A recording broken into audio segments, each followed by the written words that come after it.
In 5, 4, 3, 2. Uno. I know, you see, somehow the world will change for me and be so wonderful. Haven't we done this before? I don't know, probably. We've been doing this for like 17 months. That's not true. It was something like that. Close. Oh, we're not close. It's probably, has it been more than that? It's been more than that. Not 17 months. It hasn't been a year yet. We're inching towards a year, though. 8 months, I think? Something like that? Yeah. Couple more months and we'll be at a year.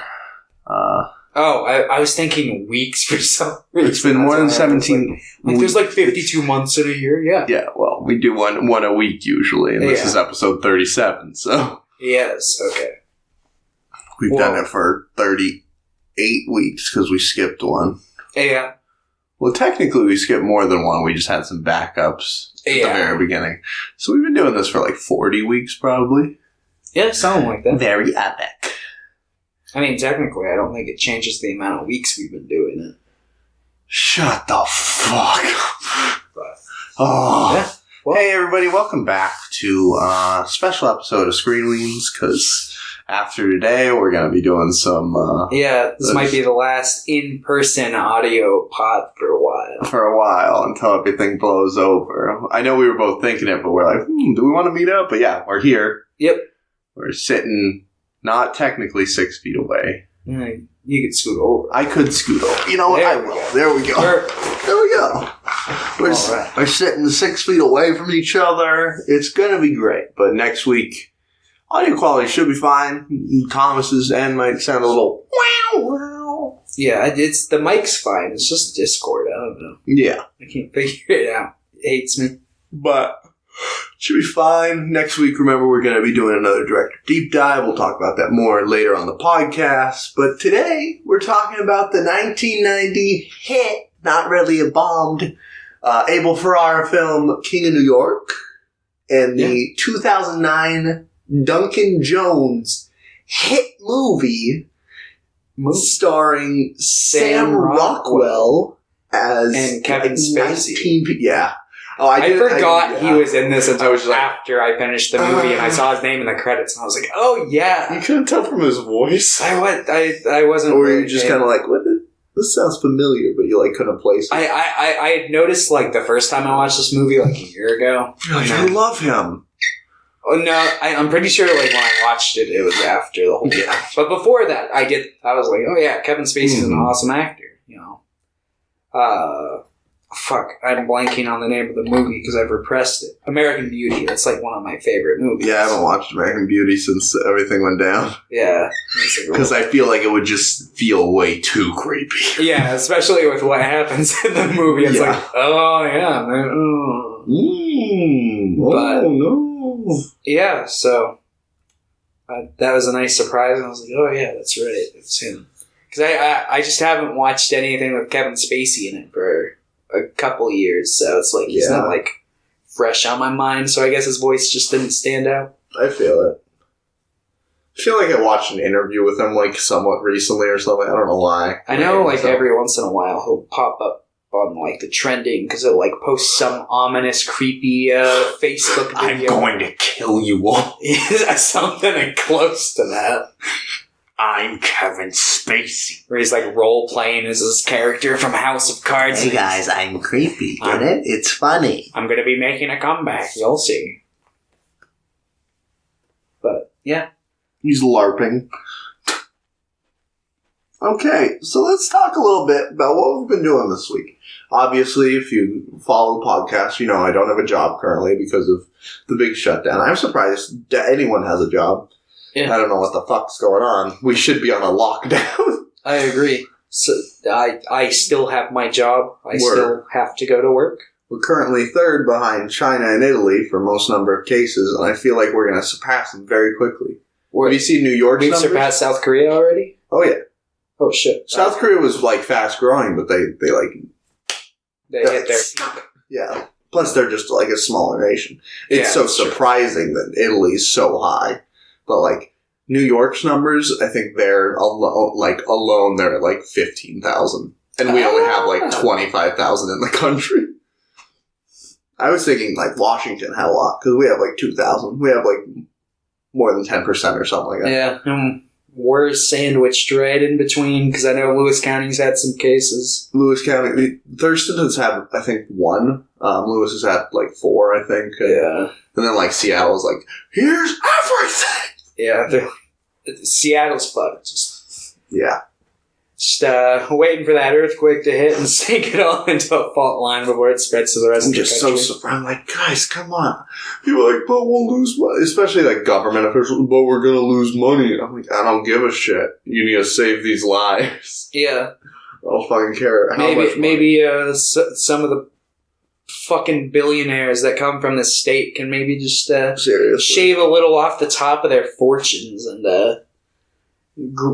so graciously let the state survive. Like, come on, Bill Gates, what are you, like the fucking third richest person in the world? Yeah. Something like that? I believe so. Yeah, because I think Musk and Bezos are above him, if I know correctly. But it's been a while since I've looked. I hate rich people. Give me money so I do not die!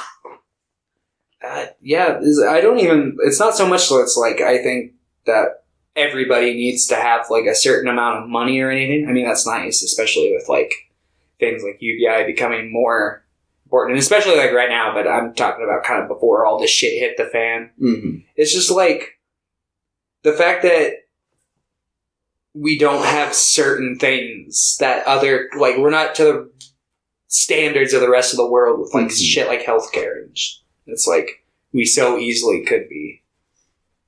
Yeah.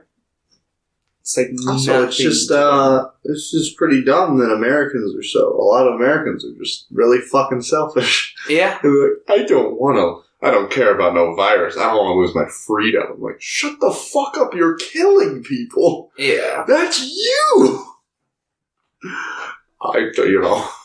No, it's just God's will. Fucking Evangeline Lilly said something like that. Who? The lady from Ant-Man, the woman who plays Wasp. She was like...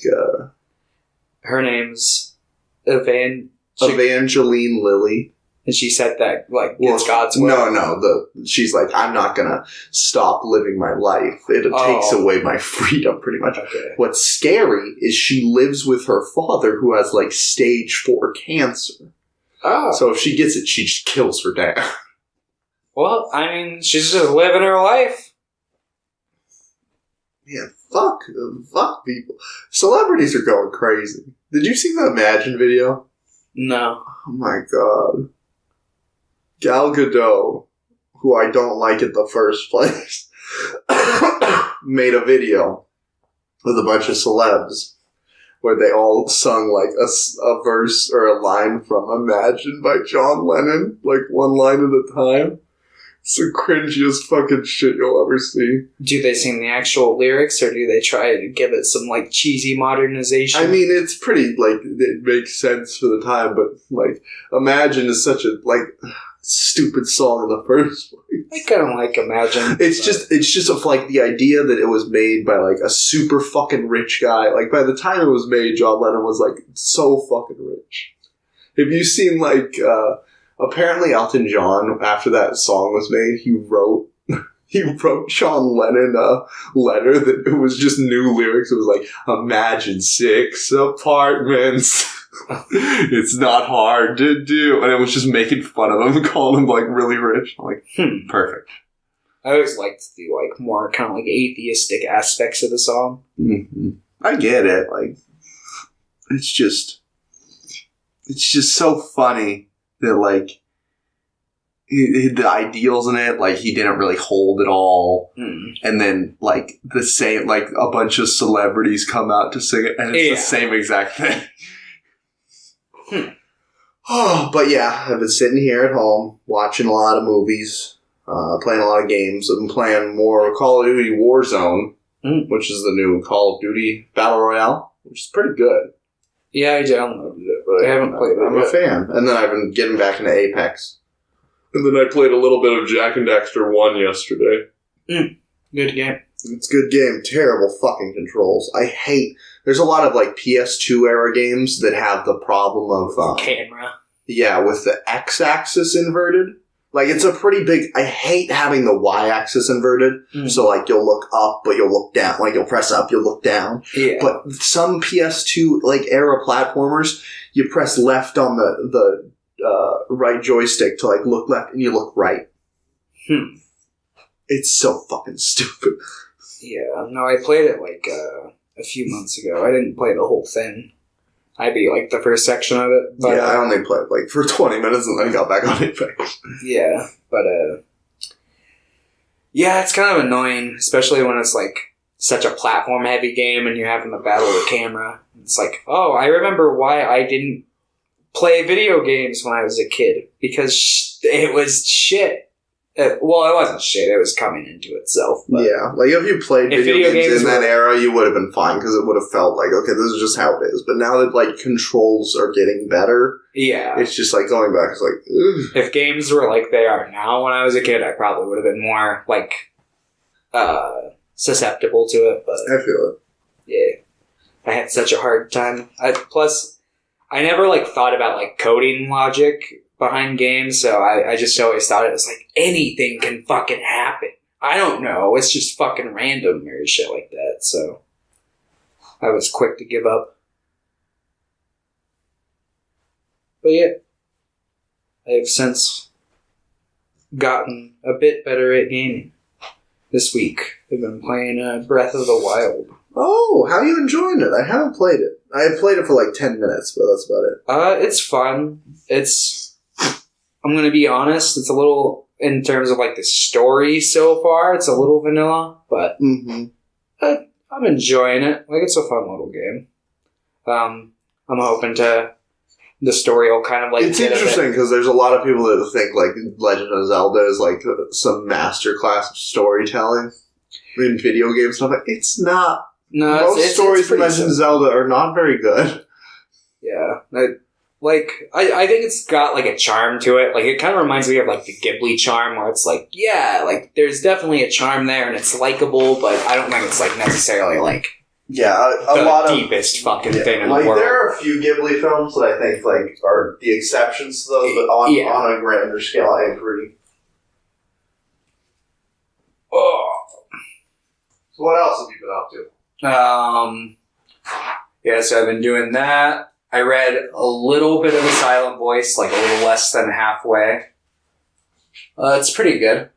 I enjoy it. And then I've been testing out a new editing system because I have Adobe Premiere, but my laptop can't run it. It's like, no, your laptop's not powerful enough. So I was like, fuck. But they have this thing called like Premiere Rush, so I was like, I'll try that. But it can't open MKV files, and that's like all my fucking files. Yes. I hate the idea that like things can't, like video extension especially. Like, yeah, it's like it's 2020. Like, it's not like 2007 anymore. Why are there so many different types of video files? Yeah, so it was like, fuck. So I downloaded this one called Filmora. That's actually pretty good. I've got my like gripes with it, and I made one complete AMV, and I'm working on a second one now. Just kind of trying to like get back in the rhythm of editing, and it's nice. I have to buy it though for like $30 because it leaves a watermark otherwise. And you know, if it was just like a tiny little watermark in the corner or something, I'd be okay with it, but it's literally like a watermark that takes up half the fucking, like the bottom half of the screen. Yes. It's like, what the fuck is this shit? So, yeah. I guess I'm gonna end up buying that probably in a couple of weeks, so not now though. So I've just been like creating the files and saving them on my computer, and I'll export them later. Once I have the full version, because I can like edit with all the features, I just can't publish it. Gotcha, I get it. No, I used to have to do that with quite a few programs. Yeah, it's annoying. Yeah. But it is what it is. It is. It is what it is. That's what I just said. It is what it is. And that's what you just said of what I just said again. Yeah. Awesome. All right. You know what I watched this week? A lot. Yeah. You said that you watched a lot of anime. I did. I watched, I did watch Resurrection F, which was, I think, the day after we recorded the podcast. It was like, I thought it was garbage. I didn't like it at all. Like, I didn't really even think it was fun. I thought it was mostly boring. Yeah. But then I watched the 4 Bleach movies and the 2 OVAs. Prep for anime coming back? Yeah. I mean, the first 2 movies I watched was before that announcement. I was just like, oh, look at me. But I really like Bleach.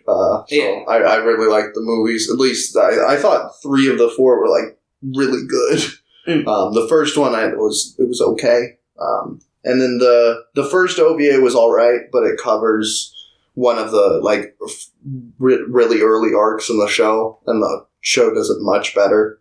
So the OVA was like fine, but it's better to just watch the show. Yeah. And the second one was like terrible. It was like a terrible OVA. Oh, nice. But the movies were really solid. Then are you familiar with the Dragon Quest games at all? Yeah, I just bought the trilogy for the Switch. I haven't played much. There's a Netflix original movie. Oh yeah, called Dragon Quest: Your Story, which is a retelling of the 5th game, which is apparently like one of the most popular. They're doing, and it's good. New anime for it, so it's good. I was surprised. I really enjoyed it.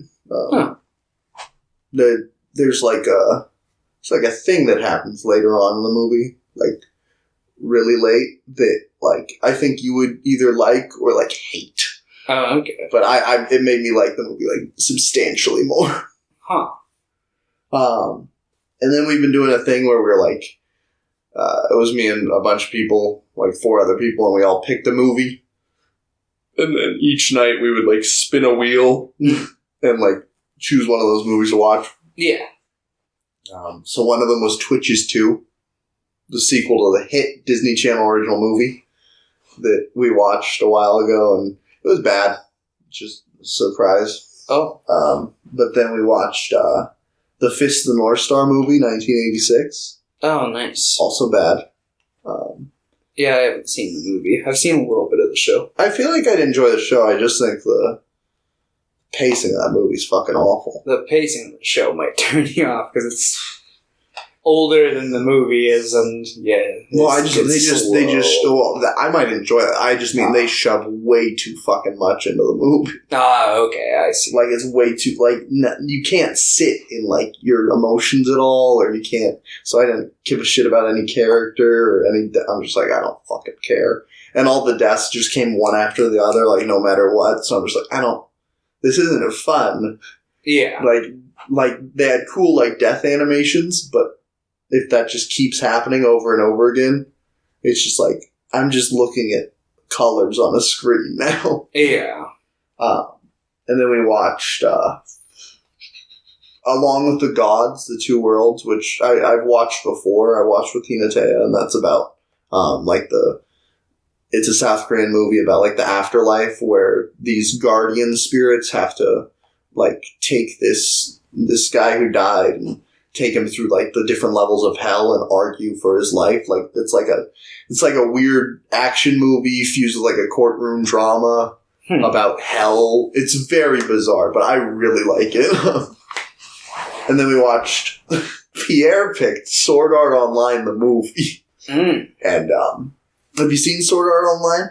I've seen the first episode. It's fucking bad. Yeah, I kind of got that. I liked the first 3 episodes, at least when I watched it when I was, I guess, younger, because I was probably like 20. Was that 20, like 15 or 14 when it came out, probably? So I was like still in high school, I think. Yeah, I was like 15, 16. So I was like either high school or like fresh out of high school, but then they did a time jump like almost immediately after episode 3, and I'm like, well, this is stupid now. I remember, because it was like right around the time I was like getting into anime. So like all my anime friends, which is most of them at the time, were like desperately trying. They're like, Thomas, you need to watch this. I'm like, this is shit. I want nothing to do with this. And yeah, so years later, and I still haven't seen past the first episode.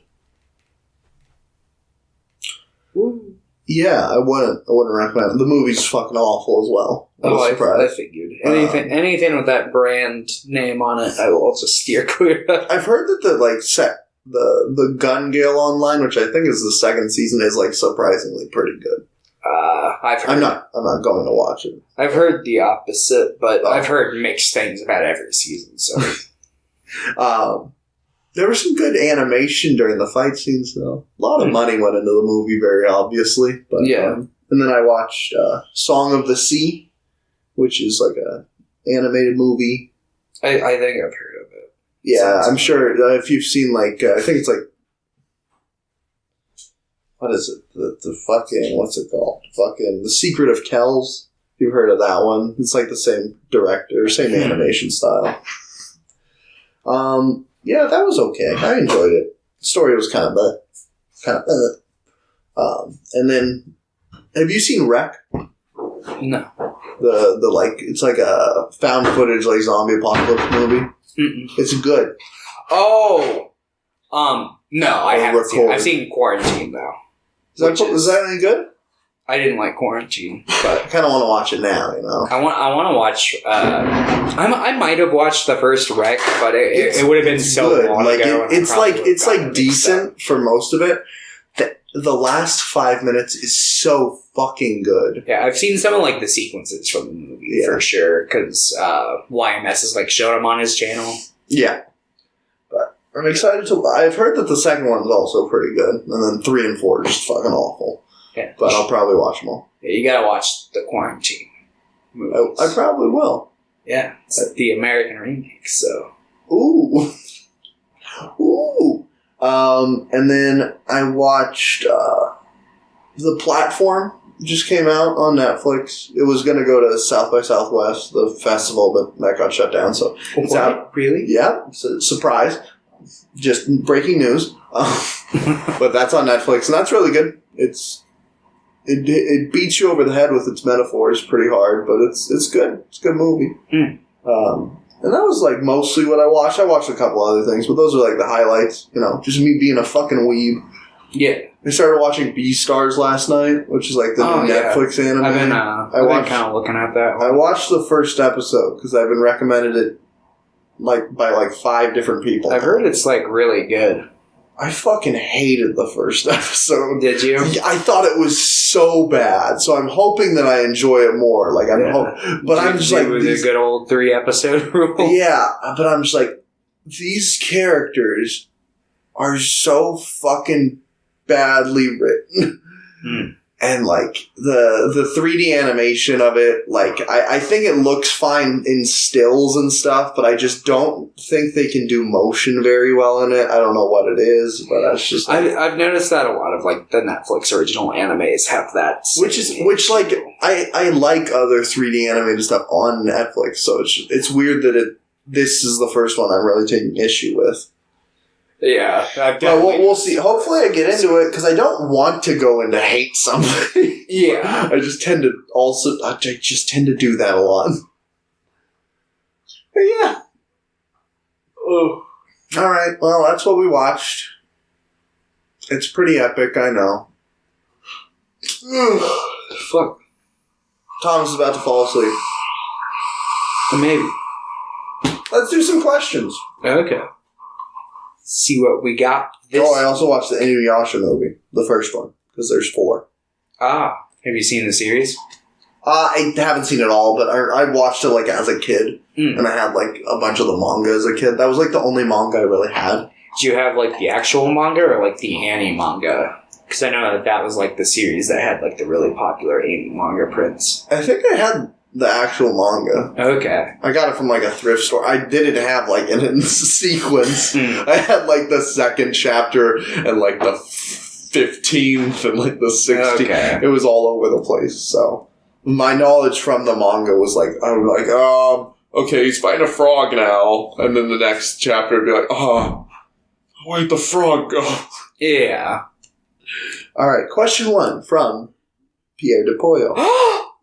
What is your favorite soundtrack from a movie, TV show, or video game?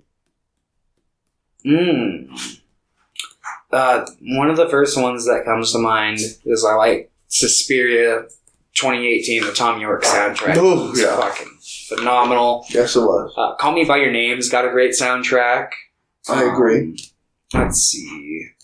Last Black Man in San Francisco had a great soundtrack. I gotta watch that still. Oh, it was good. Well, I like these kind of like recent movies keep coming to mind. Birdman, good soundtrack. Yeah, those are just a couple just off the top of my head. My favorite soundtrack of all time is obviously probably something like Little Shop or Jesus Christ Superstar. But those are... Phantom of the Paradise. Phantom of the Paradise, yeah. But those are like actual musicals. Yeah, non-musicals. I'd probably go with Suspiria or There Will Be Blood. There Will Be Blood has a great soundtrack. Most of Kubrick's movies have a pretty fucking solid soundtrack. Yeah. For me at least, Howard Shore's composition for the Lord of the Rings films. Oh, yeah. That. Oof. Yeah, I'm sure if I like sat here and thought more on it, I could probably think of movies all day that have like fucking phenomenal soundtracks. Evil Dead trilogy, those have pretty good soundtracks. Yeah. It's Sam Raimi's Spider-Man. I was gonna say. Yeah, the Elfman score. The Nickelback song. Yes. I was about to say the Nickel Man. The New York Street Performer and Spider-Man 2. I thought that was the first movie. I think it's the second one where it's like the really, really bad performer who's like, Spider-Man! Oh, yeah. And he's like, what the fuck? He's like, rock on! For video game, I'd probably just say like one of the Halo games. Playing back through them, I'm like, this soundtrack's so fucking good. Yeah, soundtrack for this. We're like, The Witcher 3 has a really good soundtrack. But I will talk about The Witcher 3 every day. Zelda's got a pretty good soundtrack. Yeah. Yeah, that's probably, like, I'm not a big fan of Zelda games. Like, some of them are decent, but just the series as a whole, I'm just like, eh. But I would say that the soundtracks in pretty much all of them are pretty solid. Yeah. Mega Man. Iconic. Mega Man. Great fucking soundtrack. Castlevania. Like, a lot of, like, the original, like, Sega and Nintendo properties, I think, had really good soundtracks. Especially the early, like, 8-bit, like, music stuff is pretty jamming. Yeah. Trying to think of a TV show I like the music for. They're like Twin Peaks. Yeah, no, Twin Peaks has got a fucking phenomenal soundtrack. Especially the new season, because it's both like a mix of like their like original score and they have like live performances for like the end credits of every episode by like various bands. That's really fucking cool. That is cool. Really great. Let's see, Mr. Robot. I remember that having a pretty good soundtrack from what I saw of it. Yeah, I'm sure there are probably more series out there that have good soundtracks. I just don't watch like a whole lot of like TV. Mindhunter has a fucking jam. I was about to say that. I'm like going through mine. I'm like, I remember liking the soundtrack to Mindhunter quite a bit. Yeah. Which this year, it's coming this year. Don't worry. Oh yeah, we were gonna do that. Yeah. We'll do that eventually. Soon, hopefully. It'd be great if you just lost your job, you know? I'm not saying that because I want you to lose money. I'm saying that because I'm worried about you. Well, so my workplace is like closed down. So I'm like one of the few people that has to like still go to work to clean it. So they're supposed to open back up on the 1st. Supposedly, that's like what they said when they were like closing down. But that's probably not going to happen if I had to guess. So at that point will be the point in which they're like, all right, well, bye. Probably. So, yeah. Bye. This has been a great experience. I don't want to say too much, but yeah, it's been fun. Any other questions? Say I have this friend who really likes the show and I hate it. Should I be honest with them and I say I think B-Stars is garbage? No offense, E10, you being a furry is fine. Not you, Thomas. E10. Okay. This is... Pierre's doing this thing where, like, he won't tell me what he actually thinks of B-Stars, because he keeps telling me it's garbage, but then he'll be like, no, I'm just kidding, it's really good. It's like an 8 out of 10. I'm like, Pierre, stop. Yeah. I'd say be honest with your friend if you don't like it. Just be like, yo, I don't like it, but don't be like one of those people who, like, shits on what they like. You don't be like, yo, that show's garbage compared to, like, this show that I like. Sword Art Online. Yeah. Oh, you think Beastars is good? It's nothing compared to Sword Art Online. I at least appreciate Pierre because he does enjoy Sword Art, ironically. Like, he sees that it's garbage. He just likes watching garbage, and he can admit that. Yeah. Which I, like, can understand. Like, I have had fun watching garbage. I watch a lot of garbage movies, and I have fun with them. But, like, I don't understand people that legitimately think Sword Art is well made. Because other than, like, good animation, it's completely devoid of... Yeah, they're just the kind of people that, like, watch it when they get home from work and don't really... They just kind of, like, watch it to be entertained and turn their mind off. Not people who, like... Typically not people who, like, think of the craft and actually kind of, like, take anime seriously. I mean, I'm sure there are people out there who are like, yeah, I take, like, anime telling seriously.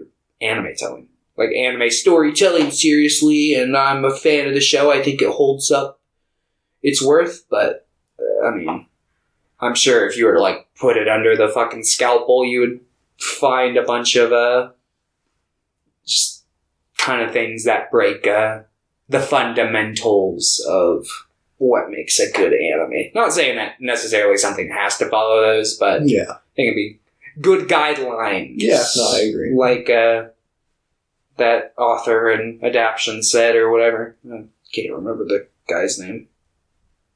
I cannot either. We should rewatch adaptation. All right, final question. Okay. What do you think David Lynch would think about all these gosh darn Tic Tacs? Do you think he should make some? Pierre is referring to TikToks here. Oh. I think it would be amazing if David Lynch suddenly just started making TikToks. He'd be like, hey guys, I'm stuck indoors, so I'm reaching out to the youth. Yeah, now I usually tell you to get off your damn phones, but... I feel like he would just produce, like, little tiny weird shorts. Yeah, no, like, I've seen a ton of his short films. Yeah, so... Like, he'd just do the same thing, but they'd be vertical films. Yeah. The Disc of Sorrow. The Disc of Sorrow 2. The Disc of Sorrow has been installed again! The Tick of Sorrow. The TikTok of Sorrow. Alright, well, thanks again for the epic questions. We're going to take a short break, and when we return, we're going to talk about King of New York. Yeah. Yeah. I can't do a walking impression. Yeah. I'm walking here. Alright, we're back from a break to have another break soon. Because we're crazy people. Anyway, let's talk about King of New York. Came out in 1990, directed by Abel Ferrara. Starring Christopher Walken, David Caruso, Lawrence Fishburne, Wesley Snipes. Who else is in it? There's quite a few people. The guy who plays Gus in Breaking Bad's in it. The guy who plays Gus in Breaking Bad, a show I've never seen. Yeah. Very cool. Very cool. Don't look up his character in Breaking Bad. You might come across some spoilers if you haven't seen the show. Okay. But he's a pretty important character. Out of what I've seen, because I've only seen the first, 3 seasons, he was kind of like the villain character of the series, kind of. Oh, okay. But, yeah, so once you get around to watching... What does he play in this movie? He's just, he doesn't have, a much speaking roles. Oh, okay. He's just kind of like one of the guys that's standing around. Oh, okay. That's fun. Yeah. I want to be in a movie and just kind of stand around getting paid. Yeah. You know what's funny? I don't know if it was you that I heard this from, but I'm pretty sure I heard this movie about this movie on another podcast. Because I remember listening to a podcast where they were talking about Steve Buscemi's Oh yeah, he's in this movie for like 5 minutes. They were talking about like pre-Reservoir Dogs Buscemi roles, and they were talking about a movie where he plays like a drug dealer kind of guy. His name's Test Tube in this who's movie. in it for like 5 minutes, and he's like at a table, like just kind of like cutting drugs or something like that. And that's what happened in this movie. I'm like, oh shit, I was just hearing about this fucking movie like the other week. And I assumed he would have a more prominent thing because he was like with Lawrence Fishburne in that scene, I think. Yeah. I'm just like, and Lawrence Fishburne was like the second main character. Not in the rest of the movie. I'm just like, oh, okay. But if you want to know the story of this movie, very simple. Robin Hood. Kind of. Well, like that's what it's based on. Like it is supposed to be like a weird, ultra-violent gangster retelling of Robin Hood. It's just kind of like a soft adaptation of Vento Arreo. Whatever that is. It's JoJo's Part 5. So JoJo stole it from King of New York. No, I'm pretty sure the concept of a gangster trying to no, never. This was work in the interest. This of the people. was the first thing ever. This was the first movie, actually. What? We just watched the first movie. All the gunshots, all the people in the audience were like, "Oh my god!" It's like that. The train arrives at the station. It's got a robbery. Good old different gangster movie, but Goodfellas has the Goodfellas. I haven't seen Goodfellas. To it. The end credits, they have Joe Pesci shoot a gun at the audience in that movie. It's pretty great. And they have it in 4D, so they actually kill someone in the audience during each showing. Yeah, they give one of the theater employees, one of the concessions workers, a gun to go stand behind the screen, and they're like, all right, as soon as he starts firing, just like shoot through the screen and try to hit a couple of the audience members. Make it a movie really worth remembering. If you survive. Yes. Just try not to get any headshots. So the film opens up with Mr. Christopher Walken. He's getting out of prison. And he's like, hey, it's me, Christopher Walken. It starts with this couple-minute sequence that has no dialogue. Yep. Just kind of him. This like track, they play it a couple times, or tracks that are similar to it. It's very fucking similar to the Puppet Master theme. Is it? And I'm just like, because I don't necessarily think it's a bad song, and it fits well with the scene that's going in. It's just like every time, just like, okay, where's the puppet? This would have come out like slightly after Puppet Master too. Yeah. I don't think Abel Ferrara has ever seen Puppet Master. Well, maybe he didn't, but maybe the person scoring the movie did. Yeah, you're right. And they're like, oh, I gotta steal this. I don't think the score in Puppet Master is very good. Yeah. But they're like, oh, but this main theme. He's like, no one's fucking heard of Puppet Master. The year is 1990 or 1989, probably. I'm making the score. I'm just gonna lift it. Yes, I'm straight to fucking VHS movie by Charles Brand. Fuck that guy. Or Charles Band or whatever the fuck his name is. Fuck that guy. He's gonna need a Band-Aid when he's done with his career. Oh. Charles Band just freaks me out. Yeah. But, so Christopher Walken gets out. He gets in a limo. And then we see this guy. He's at, like, this... It's like an apartment kind of place, but it seems like it's kind of like a brothel type place. Like, there's a bunch of women around. Mm-hmm. This guy's going around just kind of harassing some of the workers there. And then he leaves. And he goes to a different location. Am I correct? Yeah. I'm trying to remember. And then Lawrence Fishburne shows up. And he's like, hey, man. Yeah, they're doing a drug deal. Yeah. And Lawrence Fishburne's, like, super talkative. He's super, like, energetic. You can tell that the guy is, like... Steve Buscemi's, like, testing He's sitting there. He's like, hey, man, it's me, Steve Buscemi. I'm test tube. How's it going? Yep. And he's like testing the cocaine or whatever they're buying. I think they're buying coke. Yeah. And Lawrence Fishburne is like, no, I want them all tested. And then he's like, man, can I get a coke? Yeah. But he's more aggressive than that. He's like, I want a fucking coke. It better be cold. So they send somebody to get coke, and he's like, okay, let's do this deal. So he gives him this briefcase, and the guy's like, opens it up, and it's a bunch of... Yeah, it's tampons. It's a bunch of tampons. He's like, what the fuck is this? And he's like, it's for the bullet holes, motherfucker. Yeah, and he shoots a bunch. Yeah. And he kills everybody in there. And then they take the stuff and they leave. And then he meets up with Christopher Walken. He's like, my man! Yeah, Christopher Walken does a little dance. I like Christopher Walken's little dances in this movie. Yeah, no, I thought his character... His character, when he's not being a sociopath, was very charismatic. Yeah, I was surprised. I thought, I know this is jumping ahead, but I thought the story was a little iffy. There were some parts that I don't necessarily think the storytelling was super great, at least for certain parts. But I really liked the storytelling around his character. Like, I thought the character was really good. Yeah, there are certain bits that I would have liked to see explored more. Yeah, but yeah, it kind of just like it's a decent character arc, and they hit certain points. So, but yeah, so he basically he kind of Christopher Walken lays it out. He's like, look, I'm a good bad guy. You know, I'm one of those bad guys that kind of takes out shittier bad guys and tries to be he's the Dexter of gangsters. Yeah, and. He's like, I want to keep the hospitals open. Because the big arc is that in this, like, a bunch of the hospitals have to shut down in, like, the lower class areas because there's not enough money. Yeah. And, like, the Senate or the Congress or whatever, like, won't fund it. And he's like, you know what? Just use drug money. Yep. So he's trying to convince people to, like, put it in. He's like, come on, give me the money. Yeah.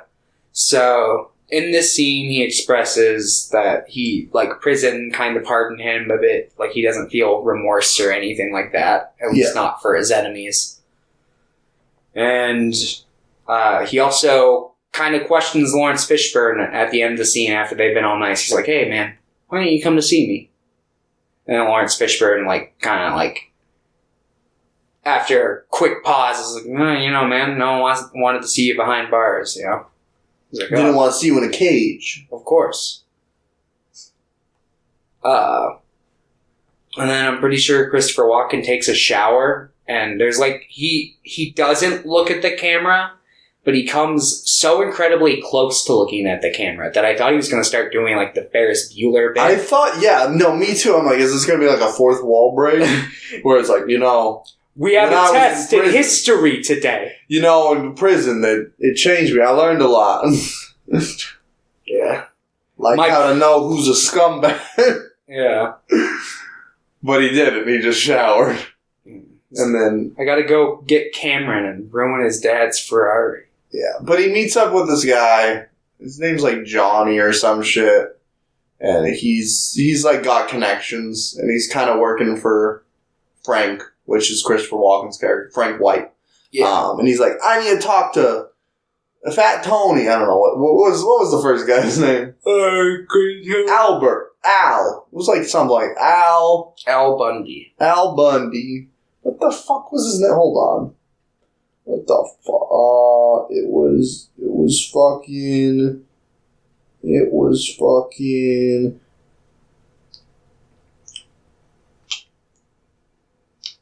I'm gonna... Oh. Artie Clay. Artie Clay. Artie Clay. They're like, I need to see Artie Clay. And so the guy's like, this guy's black, which is an important part for the next scene. Because he shows up to this, like, it's like the Italian mafia or whatever. And they're like, I don't like black people. But they say it in much harsher terms. Yes. And he's like, and I don't trust Frank White because he likes black people. And he's like, well, okay, if you want me to tell him that you won't see him. Was I not clear enough? And then he pisses on his shoes. And he's like, what the fuck? So he leaves. And then almost like the next scene, Frank White just shows up and shoots him in the face. Yeah. He's like, fuck you. You guys tired of getting ripped off? by low. You guys have been sitting here getting fat while the poor on the streets are starving. Yeah, he's like, you want to work for someone decent? Come work for me. He's like, I want in on every drug deal. Everything that goes on, I'm in. There's also a scene, I think it happened before this, but he's on, like, the subway with his lady friend, and, a trio of robbers come at him with a knife. Yeah. He pulls a gun. He's like, you sure about that? And they're, like, freaking out already. They're like, oh. So they give the lady her purse back, and then he, like, tosses them a wad of cash. Like, a lot of money. Like, it looks like a fat wad. He's like, come work for me. Yeah, come to this hotel, ask for my name. I got a job for you. And I was like, the fuck? Because of, like, that, like, it would be one thing if I was trying to rob somebody and they pull out a gun, I'd already be like, oh, fuck.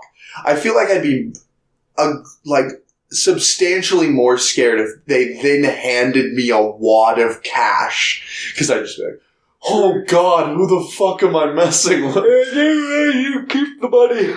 Oh, sorry. No, sir. I said that. No, sir, it's okay. So yeah. If you couldn't tell, when you pulled the gun on me, I cowered away. You don't want me working for you. Okay, so pretty much most of the movie centers around him going around trying to convince, like, these other gangsters, like, these members of, like, the big, like, triads or whatever of the film. Like, there's the Italian Mafia, there's the, like, Chinatown Mafia, run by, like, a guy named Danny, I think. There's the like, Spanish Mafia that was in the beginning, which was run by King Tito. Yeah. What was the last one? I don't remember. But it's going around, and he's just pretty much killing them afterwards. Yeah. A lot of it is just like, you won't be with me? Fuck you. I'll kill you and I'll steal your drugs and your business. Yeah, exactly.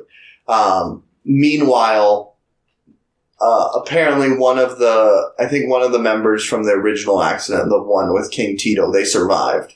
And they're talking to the police. So the police, which is this older guy, I'm not familiar with the actor very well, but then David Caruso and Wesley Snipes are also on this team. Mm-hmm. They're trying to bust these guys. And there's a pretty interesting dynamic between Wesley Snipes' character and Lawrence Fishburne's character in the movie. Like, the idea that's, like, you know, Lawrence Fishburne's, like, born on the streets, and he's, like, in his mind, he's, like, he's black. And Wesley Snipes is, like, the white man's bitch, pretty much, because he became a cop. Yeah. Like, to the point where when Wesley Snipes first arrested him, he's like, "You're a brother!" Yeah. There's some interesting dynamics in that. The final confrontation with them was pretty good. I liked it. Yeah. Lawrence Fishburne's character, I really like Lawrence Fishburne's character. Yeah, especially when he starts just becoming, like, fucking crazy. Yeah, I looked at the poster, and I don't know if they had him looking, like, quite as how he looked in the movie, but for some reason I was going into this, I'm like, oh, Lawrence Fishburne's going to be, like, a cop in this movie, probably. And then, as soon as he, like, came on the screen, I'm like, oh, no, complete polar opposite of what I expected. Which is, it's nice to see, like, some of these earlier, like, before Matrix roles, because, like, in a lot of movies, he plays, like, the good guy. And I wouldn't say I would say he's kind of the good guy in this movie as well. Definitely. We have the protagonist. It's, like, angle. Well, and comparatively, I don't think that the three cops it centers on are not the good guys. No. I can say that at the very least. So, I mean, out of the two, like, the two clashing forces, he's part of the good side. Yeah. But, like, the other, like, older thing I've seen him in is, like, Boys in the Hood. That's a good movie. It is a good movie. I've been thinking about rewatching that. But then he was in Matrix, and then after that, he was kind of like the good guy, and like kind of straight edge, like Ant-Man 2. He's like, I'm a scientist. Besides John Wick, he's a crazy person. He's like, I'm the Birdman. Oh yeah, he's in Man of Steel, isn't he? Yeah, he plays like the newspaper reporter or whatever. Lawrence Fishburne and Batman vs Superman. Yeah, that's a movie. That is. All right. So they're trying to catch these guys to the point where they Lawrence Fishburne is like sitting he's going to a chicken shop. Yeah. He's being really mean to the clerk. Because the clerk was like, he's like being like, I need this right now. But then the clerk was kind of mean to these kids. He's like, fuck you. Don't be mean to those kids. And then he gives the kids money to play the arcade games. And then suddenly the police bust in. They're like, fuck you, you're under arrest. He's like, and he throws the chicken at them. This is after they had a scene where they arrested Christopher Walken's character. They don't even really arrest him. They throw him in the car. Yeah, they're making it look like they're arresting him, and then they just take him somewhere. And then they like threaten to kill him. Yeah. Then they have like a body in their trunk. Yeah, it's like, what the fuck is this? Whose body was that? I thought it was supposed to be like one of the Mexican cartel guys. Okay, maybe. But it was hard to tell. But they don't. Obviously, they're still. At least they're at this point. They're like, well, we got to work in the confines of the law, so they don't do anything to him. He's like, fuck you. Yeah, they leave him there. Yeah, but then they do arrest Lawrence Fishburne.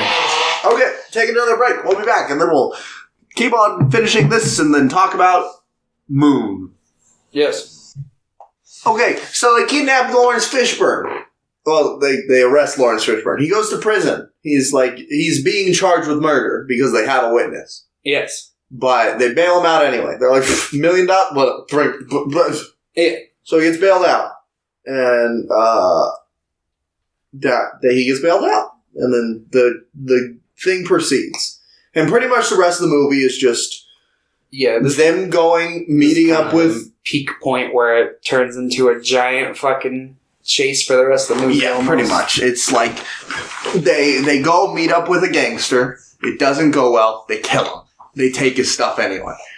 Then, meanwhile, the cops are like getting fed up. They're like, we can't do anything. And then it all culminates in David Caruso and Wesley Snipes' character being like, we're gonna get him. The only way that Frank White stops his crimes is with a bullet in his head. Pretty much. They don't like say that because there are other cops in the place they're saying, but they very heavily infer it. And they're like the boss of the squad. They're like, I can't let you. If you do that, I'll come after you. And it's like, I don't care. I'm going after him. And they do. Yep. So the next scene is this guy that they've been working with this whole time. The guy that first got with Artie Clay and whatever. Yeah. He betrays Frank White and the crew. And he brings money. Yeah, for money. And he brings a bunch of the cops who are gonna try to make it seem like a rival gang did it. So they come with a bunch of ski masks and stuff. They bring them there. And there's a big shootout while music plays. Yeah. And a bunch of people get shot. This is Frank White's girlfriend dies. Yeah. She was in it a decent amount. She didn't really do anything except go, I'm getting you out. Because she was a lawyer, I think. Yeah. And there's like the scene that we see, like she's railing coke off this guy's fucking happy trail. And then Christopher Walken walks by and then the place starts getting shot up. And it looks like he shoots both of them, right? He just walks in and like caps both of them. That's what happened, I'm pretty sure. I'm pretty sure she was already shot. What was she? I'm pretty sure, yeah, because the guy shot her in the stomach. Oh, I thought Christopher Walken. I don't think so. Because that's why I was like, oh, okay, so... Because obviously earlier in the film he had suggested that he's kind of become emotionally blunt. You know, prison's kind of wrecked it, certain aspects. I think she was already shot. He might have like shot her again. He'd be like, well, she's dying. Because I think he shot the boyfriend. Or the dude. The guy. Because the guy was a cop as well. Like, he came with, that's why he shot her. Okay. Like, he pulled out the gun. Because he's like, oh yeah, I'll test the cocaine. So he went up there. And she had originally pulled the gun away. And then they wrestled with the gun. And then he shot her. I thought it was like that. So then Christopher Walken starts fucking going crazy and shooting everyone. Lawrence Fishburne's also like down there shooting everyone. And everyone else is getting wrecked pretty much. Pretty much a ton of the cops and a ton of like gang members. Yeah, but Christopher Walken shows up down there in his limo, and he's like, Lawrence, get in! Yeah, he's like, get in. So they get away, but one of the cops like grabs the car as they're getting away, so Lawrence Fishburne kind of like kicks him off, and he like ends up hitting like a fire hydrant. Yeah, he's like holding on, and he pulls off his mask, and he's like, it's a fucking cop! Yeah. And then Christopher Walken's okay, and then he pulls over to and he like slams him against the fire hydrant as they drive by, and he like gets stuck, man. I'm like, fuck! Yeah. Then there's a big car chase scene, and Lawrence Fishburne pulls out his 2 guns and like goes through the sunroof, and is like, and this is the part where I think he's like going full crazy because he's like leaning back, he's like, yeah. And then his character like disappears from the car and like these scenes for a little while, and I was like, this character like gets shot when he's on the sunroof, and then he shows up at a completely different location. I'm like, oh, they never established he got out of the car or anything. Like, because Christopher Walken's character is like still supposedly like driving around at this point. Yeah, I'm like, did something get like destroyed in the filming process or like? Yeah, I don't know, but eventually, what happens is like, one of the cars like gets flipped over, and the other car with David Caruso and Wesley Snipes is suddenly like rammed by Lawrence Fishburne in another car that he just like stole. Yeah. And they like get out. Wesley Snipes like slowly gets out, and he goes and like chases Lawrence Fishburne, and they have their weird final confrontation. Yeah. Where like shoots. Lawrence Fishburne's like hiding behind a water tower. I like the lighting of this scene. Like this last sequence, there's a bunch of rain and shit. Yeah. There was one scene earlier in the movie. I'm pretty sure it's the scene like right before the big like fake drug bust happens. But there's like the guy comes in and he's like testing drugs for him, and the lighting in that scene was like I don't know if it was inconsistent, but it seemed inconsistent because it was like the room had blue lighting, but Christopher Walken was sitting next to like this lamp that just gave off like a normal light. Yeah. And it wasn't like reflecting off the dude who was like buying drugs. I'm like, obviously this is meant to be like thematic and signaling like, oh, this guy can't be trusted. But then like there's a guy who's standing behind him who's being illuminated by the lamp, and it's like it's a bit of an inconsistency. Like I would have been fine if it like it was like, done a bit more subtly. Yeah. But I also saw that, which is surprising. Like there was some really good cinematography in this movie, and then there was some really not good. Yeah. Or I don't know if there was any like super bad cinematography, but there was like some points where it was done a little sloppier than some of the tighter stuff done. But Wesley Snipes dies, and then as he's dying, Lawrence Fishburne does his little and then David Caruso shows up and shoots Lawrence Fishburne a bunch, and he's dying. He's like, come on, shoot me! And he starts like laughing and crying in pain. And then when he sees Wesley Snipes like is dead, he's like starts laughing. He's like, I did it! I killed! Yeah. And then David Caruso kills him. Yeah, goes up and caps him in the head. And then the funeral. The funeral. Is it the funeral, or is it that night Christopher Walken with the guy who betrayed them? Or is it the funeral first? It might be the guy who betrayed him. Yeah, so they have Christopher Walken shows up to this like warehouse where his crew is down there beating the shit out of the guy who betrayed them, and he's trying to pretend that he didn't he's like, I didn't know they were cops. He's like, I swear. And it's like, don't lie to me. Just tell me why you did it. Money. Yeah, so he's like, all right, well, I'll bury him with it. And he's like, no, Frank, I'm sorry. This is my favorite shot in the movie. As he walks out, like the lighting that's like illuminating him is really good. Mm. And then and then it pans out, and then he's just like, it's over the shoulder, and it shows like the landscape of the city. I really like that shot. I think it's really good. Yeah. And then you just hear like a gunshot, and then it cuts to the next day, or maybe a couple days later, and it's the funeral for like all those cops, and David Caruso's like crying, and he's like runs to his car, he's like, God damn it! And it feels like it's building up that he's gonna like go do another confrontation, like, I'm gonna go fucking fight this guy. If the limo shows up, And fucking Christopher Walken, in the middle of a police funeral, pulls out a sawed-off shotgun and just shoots him in the head with his car. And the dude, like, turns and just... And then drives away. Drive away. Yeah. And then later that night, the one, like, head cop goes back to his house or apartment. Yeah. And Mr. Walken's there. Mr. Walken's there. He's like, listen, if you come after me, I'll kill you. Pretty much. He's like, anyone that comes after me has a $500,000 or $250,000 price tag on their head. Yep. And he's like, look, I'm not, in the grand scheme of things, I'm not that bad. Yeah, he reveals more things about why the people were so bad. Yeah, kind of comparing the different ideas of, like, justice. And it's like, well, is your justice more absolute just because you work for the police department? Or is my justice, better because it's more effective? Yada, yada. And the tale as old as time. The cop's like, well, what made you jury and execution or whatever? And he's like, I don't know. I did. He pretty much just like, I did. Yeah. And he's like, King Tito was having 13-year-old girls prostitute for him and those stuff like that. Basically, like, I've got, like, higher and more moral standards than most other gangsters. Yeah. You should be thankful that I'm trying to run this city. I'm trying to make this city a better place with this money. Like, I'm not the drugs may be a problem, but I'm not the reason that they're the problem. I'm just the businessman. I'm trying to do good things with this money. Yeah, if you want to change the world, change the system. Don't go shooting up my place. Yeah.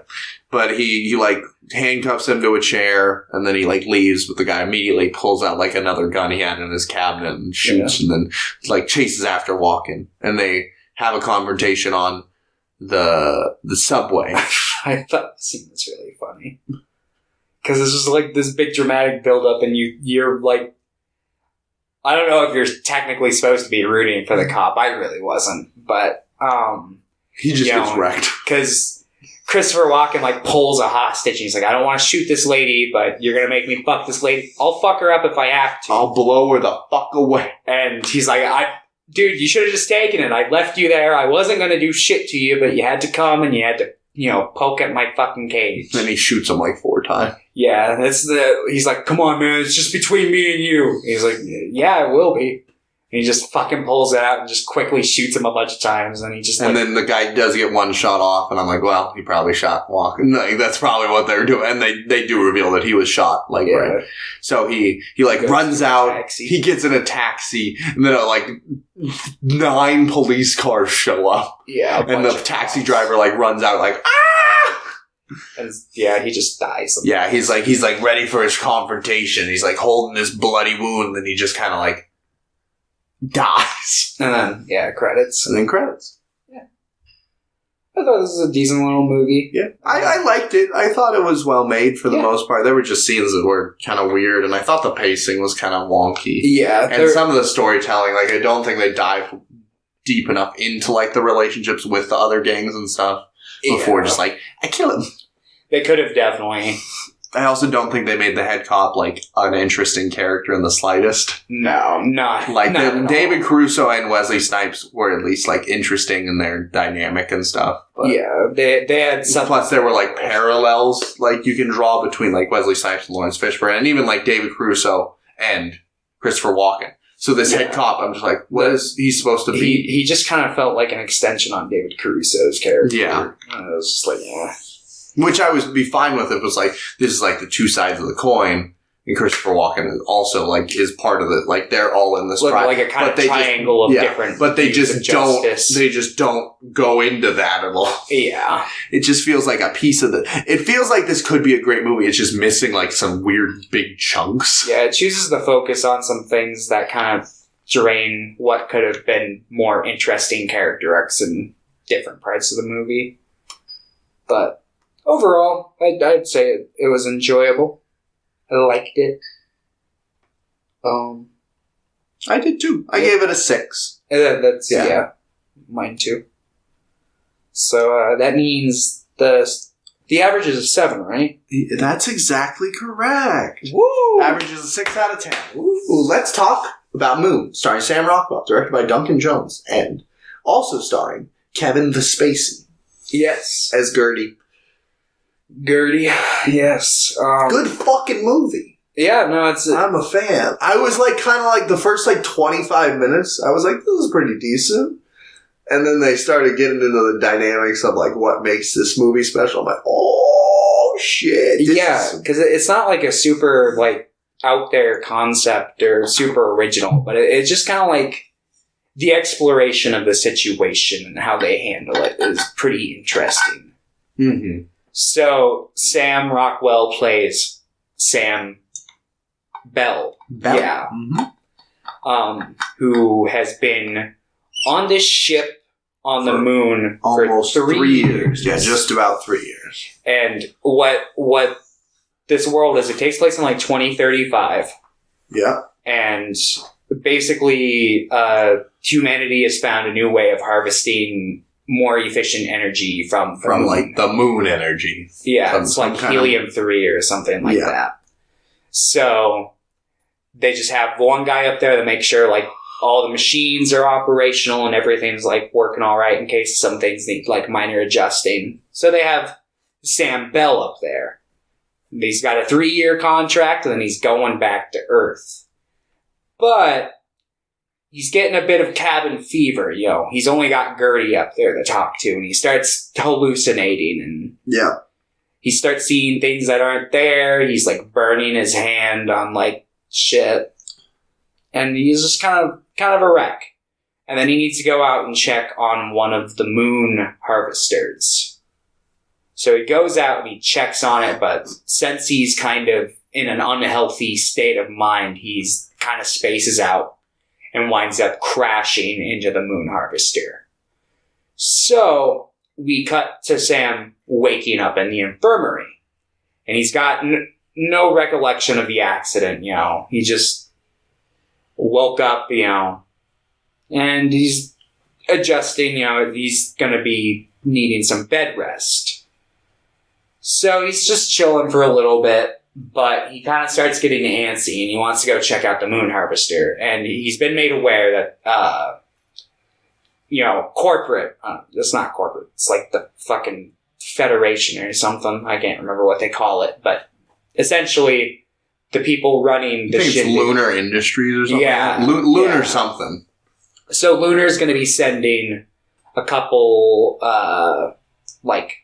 maintenance guys to fix the problem, 'cause they essentially think that because Sam just had the accident, he's not up to the job. It's too dangerous for him to do, so they're just having him take it easy for a couple days, and these guys will be there in a few days. But of course, this makes Sam feel like a fucking child, which he doesn't like. So he's like, well, I don't like this, so I'm going to go outside. So he breaks open a panel and cuts a tube, and he's like, oh man, we got hit by a meteor. And Gertie's like, there have been no meteors. Like, micro meteors. Yeah. He's like, I better go check the exterior. Gertie's like, I cannot let you outside. He's like, come on, Gertie, you're my friend, let me out. Gertie's like, okay, just for a second though. Yeah. And then he immediately drives off. He's like, eh. Yeah. And he drives to where it is. Suits is missing. Yeah. And he drives to where it is, and he's like, oh, there's a crash here. And he pulls Sam Bell from the wreck. He gets inside. And right here, I'm like, excuse me? Yeah. So he throws Sam Bell in, and he's like, what, Gertie, what the fuck is this? Like, that's Sam Bell. He's like, I'm Sam Bell. He's like, we need to get him to the infirmity. The infirmity! The infirmary stat. So from this point on, the one that got into the crash will be Sam 1. Yep, Sam 1. And the one who woke up from the accident will be Sam 2. Yeah. So Sam 1 wakes up and he's like, what the fuck? He feels like shit. Yeah, he's just. And he also looks like shit. Yeah, and he's like, what the fuck's going on? And, Gertie's like, you were in an accident. You need to just chill out for a little while. Of course, Sam 1 notices Sam 2 in the corner, and he's like, Gertie, is there someone in the room with us? And Gertie's like, shh. Go to bed. Yeah. So he wakes up and kind of comes to eventually, and obviously there are 2 Sams on the ship, and they're both kind of hesitant to directly kind of admit this to each other. They kind of dance around it for a little while, you know. Well, yeah, and eventually, like, Sam 1 is like, hey, man, it's nice seeing somebody, you know? He's like, can't believe I'm talking to a fucking clone. He's like, I'm not a clone, you're a clone. I've been here longer. Yeah. And so it enters the dynamic that Sam 2, who is freshly born, kind of quickly realizes. He's like, oh, you know, I'm a clone. Too. Yeah. And Sam 1's like, no, I can't be a he's clone. been alive for longer and kind of hardened his reality that he is the real Sam Bell. So he's in, like, denial about the whole thing. Even though it totally adds up and makes sense. Like, he's got, like, this little miniature town that he works on. Yeah, he says, he's like, I don't really remember doing all this, but I remember doing this, and I put, like, 900 hours into it. He's like, well, why would you? Yeah, so Sam 2 is like, yeah, it's obvious that there's a clone conspiracy going on here. They've obviously got a shit ton of clones stored here on the base because there's no way that they would, like, obviously the idea is that they don't want to fly out here all the time, so they clearly didn't bother flying me out. So I obviously came from here.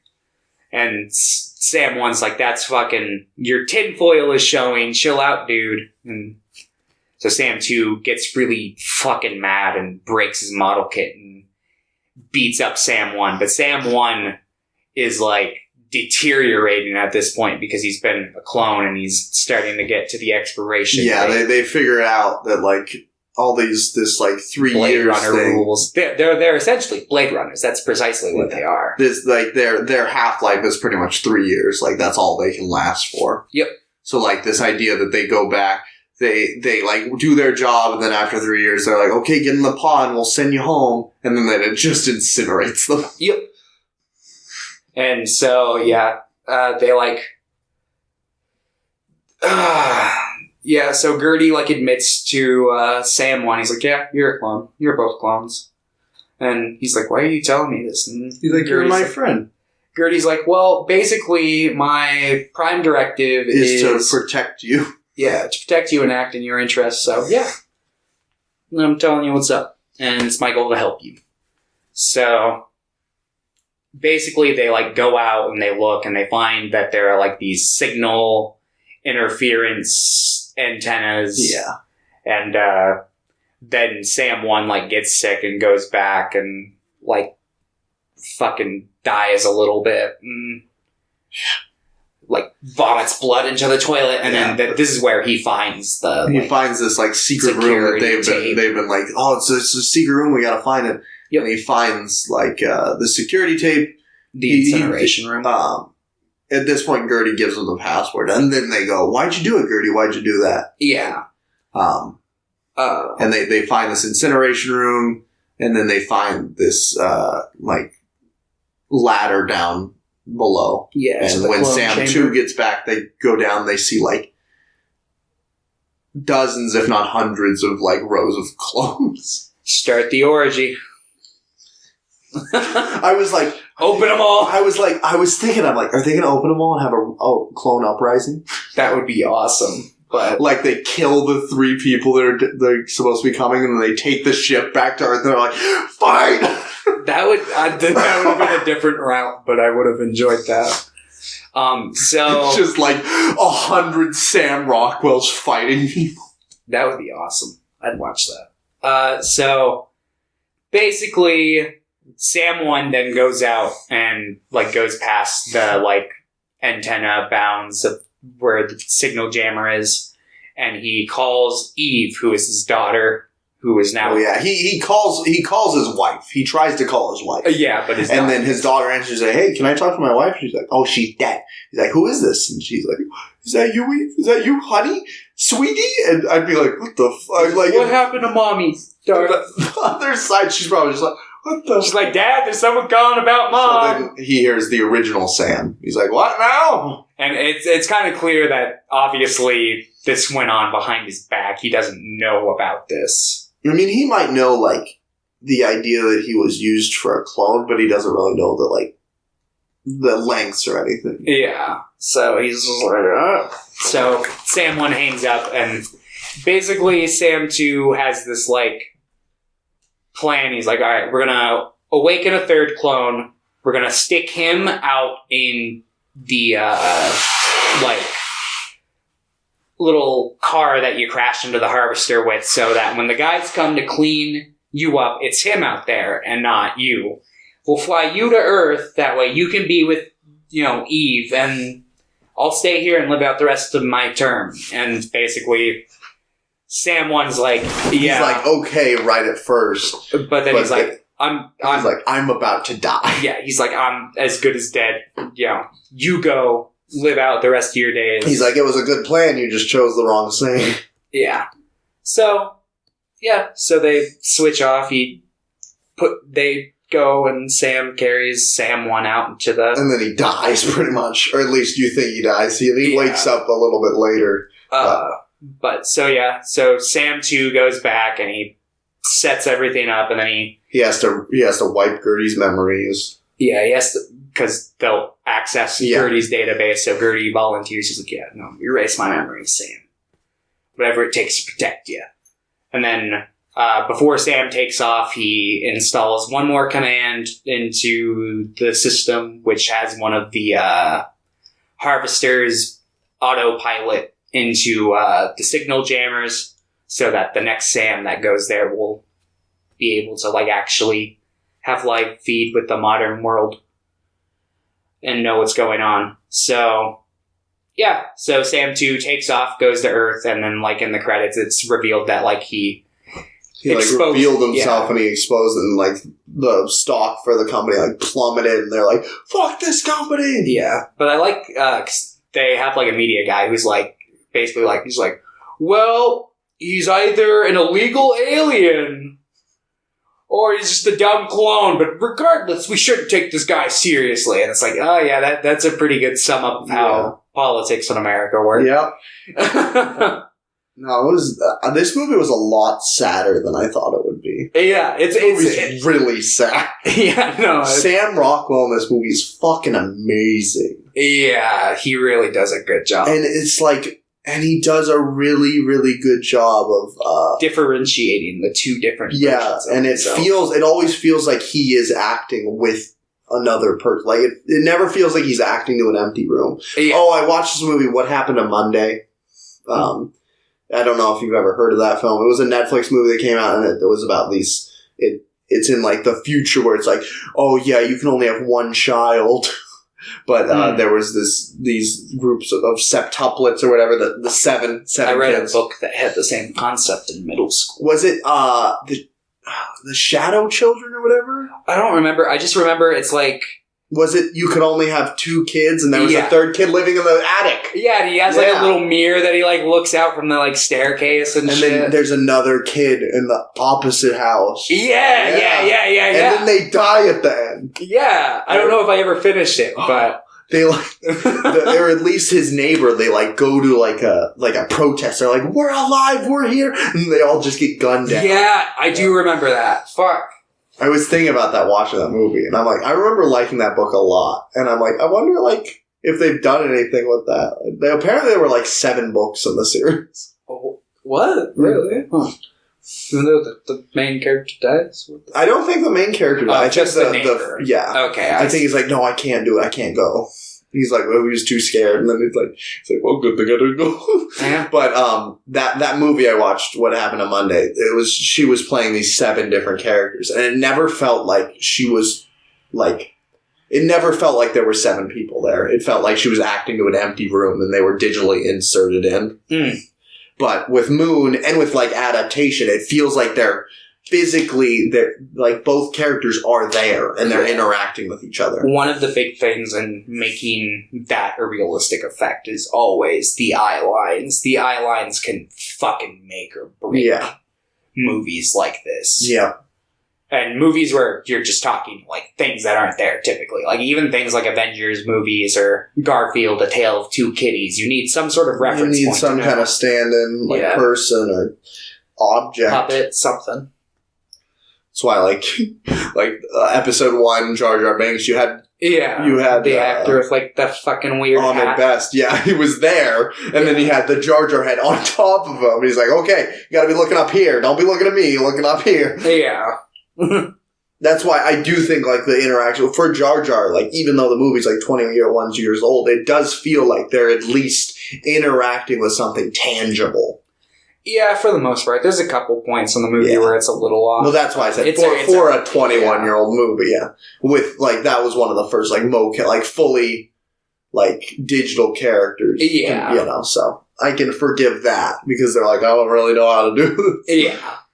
But, no, Moon especially, I was, like, blown away. Honest. Okay. Yeah. When they were making this movie, when they were filming it, a writer's strike was going on, so, like, just the director had access to, like, the fucking studio's, like, top billing special effects house, and, like, they had, like, miniatures made for the movie, and all sorts of things, and basically he had so much access. Yeah, the movie looks really nice. Like, yeah. There's some...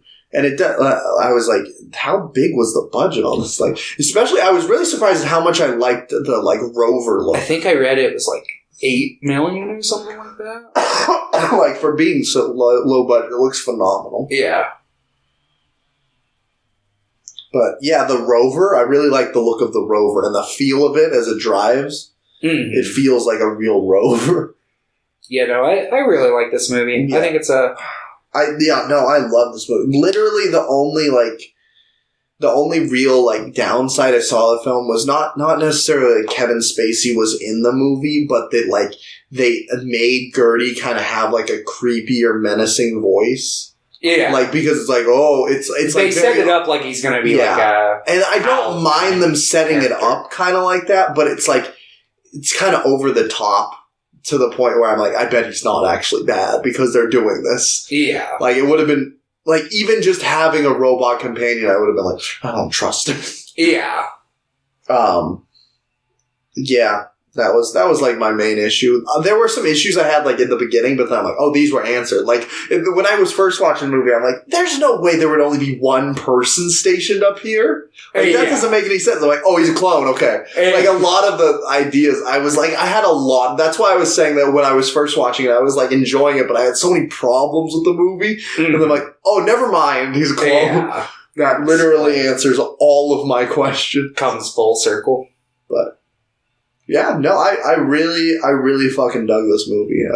I to the point where I almost watched Mute, but then I was thinking about it. I'm like, I probably will watch it, but the big issue is I think that this world's interesting, but when you expand on it, too many questions will come up. Like, even right now, like, there are a lot of questions in my head, but that's fine because it's like it's a small story and like this big universe they made, but expanding on that universe sounds like it would be a nightmare and it would like make a lot of things make no fucking sense. That and it's like, they don't really like create like a super different world. It's just like, it takes place a few years in the future and Earth has found like a new source of energy. And that's kind of like the main difference. It doesn't really scream perfected clones. Cinematic not perfected, universe. But they've made clones. I guess perfect. I don't know. The only real question I would want answered is if these like half-lives of 3 years are intentional. Like, are they making it so they die after 3 years because they're afraid they'll become too conscious, kind of thing? I'm sure, because I'm sure they probably have the mindset. It's like, planned obsolescence or whatever. Yeah, we could make a longer lifespan, but if they have to be up here for so long, because obviously after 3 years, Sam Rockwell was like hitting his limit, you know? That's why he crashed into the fucking rover thing. But yeah. What would you give this? I gave this movie a 9. I was a big fan. I give it an 8. Oh! Yeah. Fuck you. So that's an 8.5 average. Yes. Good movie. I really. All right. So, as we said, next week we will be recording from our own homes. Director Deep Dive. And Thomas's pick this week is going to be Steve McQueen, the director, not the actor. Not to be confused with the star of the Magnificent Seven. Yes. The Star, The Blob, The Great Escape. Lots of good movies. I like Steve McQueen. But. Steve McQueen, the director. Yes, he directed. Is a black man, which is a big difference. Because yes.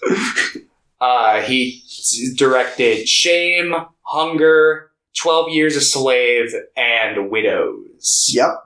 Those are his 4 movies. Those are the 4 Are movies. those released in that order? No, Hunger first. So, Hunger, 2008, an hour and 36 minutes. You can watch it on the Criterion channel. Epic. Shame, 2011, an hour and 41 minutes. You can watch that. It's available to buy or rent through a bunch of services. No streaming though. 12 Years a Slave, 2013, 2 hours, 14 minutes. Oh, this movie's gonna break me again. Yeah. Same thing, available to rent and buy a bunch of places. And Widows, which I have a copy already. So, Widows, 2018, 2 hours and 9 minutes. That is available buy and rent places. So, only place to stream is Hunger. There's a bunch. Those are the 4 movies he's done. He's done a bunch of short films. I wasn't able to find them, at least through my look. So those are the 4 we're going to be focusing on. Yep. And yeah. Remember to be safe, everybody. I know it's kind of crazy out there, especially if anyone's listening from another country. Other countries are having it much worse. Actually, I don't know if that's technically true, but they're in lockdown. We should be in lockdown. Yeah. Fuck you, Donald Trump. It's not the American way, bro. I need my freedom. Freedom to die. Yeah. All right, but we hope you're having a good time. Probably not, but we hope you're having an okay time and have a wonderful day. And tell your grandma. No. No, because they're dying. We need to help. Remember last week I drew the line in the sand. Okay, no more tell your grandpa. Yeah, we're a grandpa podcast. Yeah, grandpodcast. Yeah. Tell your grandpa to subscribe to the channel and like and comment and all that jazz. And fuck off. Adios. Later.